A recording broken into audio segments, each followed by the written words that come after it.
If you listen to Black in the Maritimes on a consistent basis, you know that Fidel, Marcus, and Clinton go at a lot of issues pertaining to black, brown, and indigenous people and women in general. I am an avid listener of the podcast, and I can tell you listening to the podcast, it makes me want to jump right in and jump through my iPhone and through the speakers and chime in. And I thought to myself, well, you know what, there's no way I can do that. And then I figured, on second thought, maybe I could go ahead and do an editorial piece, present it to them, and see what they think. So this is what this is. This is my first episode of my little editorial piece. I'm looking to shed some light on a few things, give my opinion as a Black American living in Canada, and just basically talk my shit without anyone stopping me. So here we go.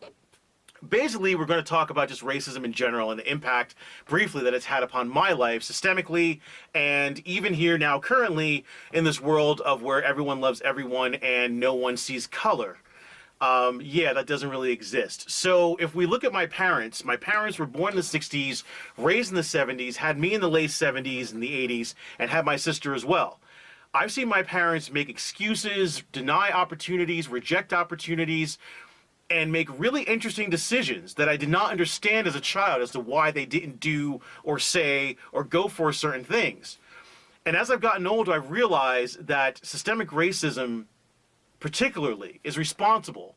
So any black person out there who thought maybe their parents were lazy or just didn't care, that may have been the case, but I think you got to look at the fact that the system was not developed for black people to succeed. It truly wasn't. It still isn't. Even with all the breakthroughs we claim that we have, athletes and movie stars and rappers and entertainers, people of color all over the place on social media and movies, Will Smith and all the rest of these guys who have way too much money to even pay attention to us little people, yeah, that's progress, but what is it doing for us down here in Ground Zero? Not too much, especially when you have the likes of 50 Cent and Lil Wayne co-signing an idiot and clear racist and bigot like Donald Trump. That clearly makes no sense. That's not moving our people or our culture forward. But back to my family.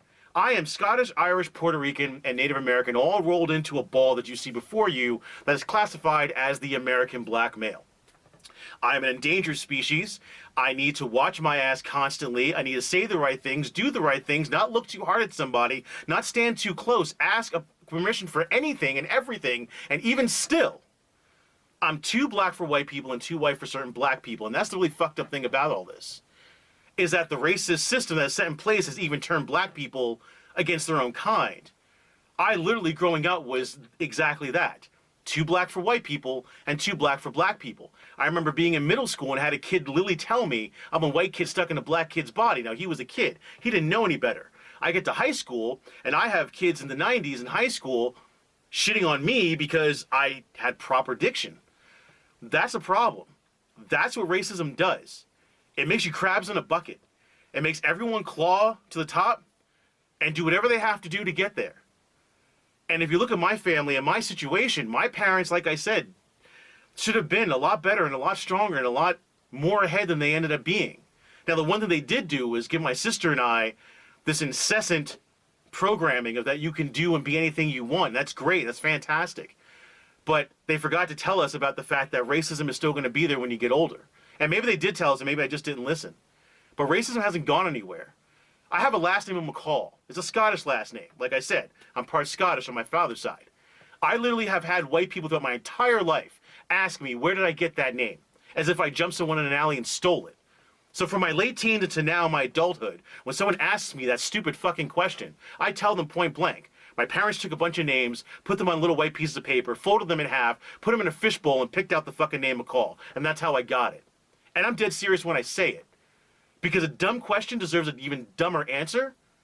And honestly, you should be glad I didn't curse her out for asking me where my name, my lineage, my heritage, where my last name, the name that's on family crests and should be proudly displayed in my home, comes from. And the thing is, white people don't ask other white people, and if they do, it's out of admiration. When they ask people of color about their last name, they act as if we shouldn't have it. So racism is definitely real. And it's something I'm going to be talking a lot about, as does Black in the Maritimes. But I'm going to give my New York 2 cents, and I'm going to try to make it as clear and as plain as possible. So there is no excuse or no misconception of what this editorial is going to be. It is basically going to be me talking my shit about the fact that racism needs to end. And it needs to end in this generation and no later.